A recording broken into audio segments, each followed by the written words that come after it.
দুখ লগা বিষয় আচলতে এটা খেল চলি আছে।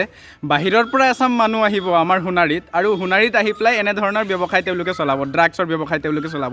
এটা খেল চলি আছে আৰু এই ক্ষেত্ৰত মই ক'ম আৰক্ষী প্ৰশাসন আৰু কঠোৰ হ'ব লাগিব। যিমান কঠোৰ হৈছে সেইটো পৰ্যাপ্ত নহয়, আৰু কঠোৰ হ'ব লাগিব আৰু কঠোৰতকৈ কঠোৰ শাস্তি এনেধৰণে মানুহক দিব লাগিব। এইবোৰ আচলতে মানুহৰ কেটেগৰীত নপৰে, এইবিলাক আচলতে নৰপিপাক। এইবিলাকে আমাৰ গোটেই অসমখনকে ধ্বংস কৰাৰ পৰিকল্পনা ৰচি লৈছে। গতিকে এনে ব্যক্তিক আমাৰ সোণাৰীৰ পৰাটো খেদিব লাগে। মই ভাবোঁ যে এনে ব্যক্তিক একেবাৰে ভাৰতবৰ্ষৰ পৰাই খেদিব লাগে, কাৰণ এনে ব্যক্তি কেতিয়াও কোনো ঠাই এডোখৰ ভাল কৰি ৰাখিব নোৱাৰে, বৰঞ্চ তেওঁলোকে বেয়াহে কৰিব। গতিকে এনেধৰণৰ ব্যক্তিক আমাৰ ইয়াৰ পৰা খেদিব লাগে। ফাৰুক আহমেদ, স্পষ্টভাৱে কৈছোঁ মই, আপোনালোকৰ এনেধৰণৰ ব্যৱসায় ইয়াত বন্ধ কৰক, নহ'লে অনাগত দিনত আপোনালোকৰ কাৰণে কিন্তু বহুত বেয়াৰ দিন আহিব। এই কথাটো আমি অসম চাহ জনজাতি ছাত্ৰ সন্থাৰ তৰফৰ পৰা স্পষ্ট কৰি দিছোঁ। আৰু এটা কথা মই আহ্বান জনাম আমাৰ অভিভাৱকসকলক, আপোনালোকক আমি আহ্বান জনাইছোঁ অসম চাহ জনজাতি ছাত্ৰ সন্থাৰ তৰফৰ পৰা, যে আপোনালোকে নিজৰ ল'ৰা ছোৱালীক চাওক, নিজৰ ল'ৰা ছোৱালীৰ ওপৰত দৃষ্টি ৰাখক।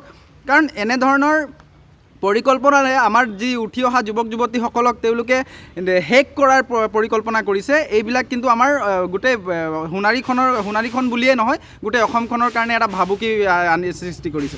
নহয়, সঁচাকৈ এইটো ক'বলৈ সঁচাকৈ দুখ লগা বিষয়। কাৰণ বেলেগ এটা জেগাৰ পৰা আহিব, তেওঁ ইয়াতে বিয়া বাৰু পাতিব, ইয়াতে থাকি যাব। তেওঁতো বিয়া বাৰু পাতি ইয়াৰ পৰা গুচি যাব লাগিছিলে। ইয়াতে থাকি লৈ আচলতে তেওঁ পৰিকল্পনা এটা কৰি আহিছিল যে ইয়াৰ ছোৱালী বিয়া পাতিম আৰু ইয়াতে থাকিম, ইয়াৰ মানুহক বৰবাদ কৰিম। এনেধৰণে তেওঁ পৰিকল্পনা লৈ আহি ইয়াত আহিছিলে।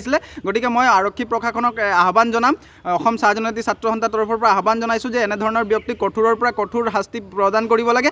অন্যথা কিন্তু আমি অসম চাহ জনজাতি ছাত্ৰ সন্থাই এনেবিলাক ব্যক্তিৰ বিৰুদ্ধে গণতান্ত্ৰিকভাৱে আমি কিন্তু ইয়াতকৈ জংগী আন্দোলন কাৰ্যসূচী ল'বলৈ আমি কিন্তু বাধ্য হ'ম। দুখ লগা বিষয় আচলতে এটা খেল চলি আছে। বাহিৰৰ পৰা এচাম মানুহ আহিব আমাৰ সোণাৰীত আৰু সোণাৰীত আহি পেলাই এনেধৰণৰ ব্যৱসায় তেওঁলোকে চলাব, ড্ৰাগছৰ ব্যৱসায় তেওঁলোকে চলাব। এটা খেল চলি আছে আৰু এই ক্ষেত্ৰত মই ক'ম আৰক্ষী প্ৰশাসন আৰু কঠোৰ হ'ব লাগিব। যিমান কঠোৰ হৈছে সেইটো পৰ্যাপ্ত নহয়, আৰু কঠোৰ হ'ব লাগিব আৰু কঠোৰতকৈ কঠোৰ শাস্তি এনেধৰণে মানুহক দিব লাগিব। এইবোৰ আচলতে মানুহৰ কেটেগৰীত নপৰে, এইবিলাক আচলতে নৰপিপাক। এইবিলাকে আমাৰ গোটেই অসমখনকে ধ্বংস কৰাৰ পৰিকল্পনা ৰচি লৈছে।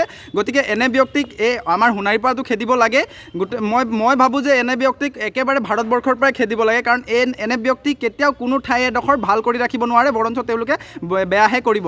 গতিকে এনেধৰণৰ ব্যক্তিক আমাৰ ইয়াৰ পৰা খেদিব লাগে। ফাৰুক আহমেদ, স্পষ্টভাৱে কৈছোঁ মই, আপোনালোকৰ এনেধৰণৰ ব্যৱসায় ইয়াত বন্ধ কৰক, নহ'লে অনাগত দিনত আপোনালোকৰ কাৰণে কিন্তু বহুত বেয়াৰ দিন আহিব।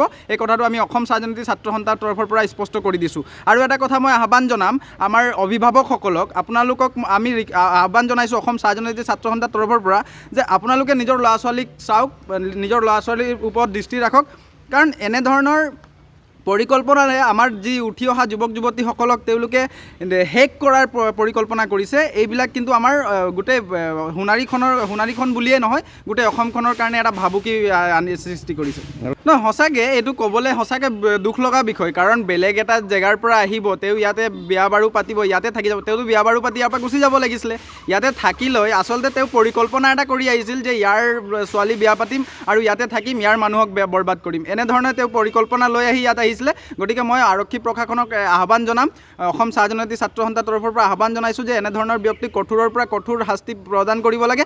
অন্যথা কিন্তু আমি অসম চাহ জনজাতি ছাত্ৰ সন্থাই এনেবিলাক ব্যক্তিৰ বিৰুদ্ধে গণতান্ত্ৰিকভাৱে আমি কিন্তু ইয়াতকৈ জংগী আন্দোলন কাৰ্যসূচী ল'বলৈ আমি কিন্তু বাধ্য হ'ম।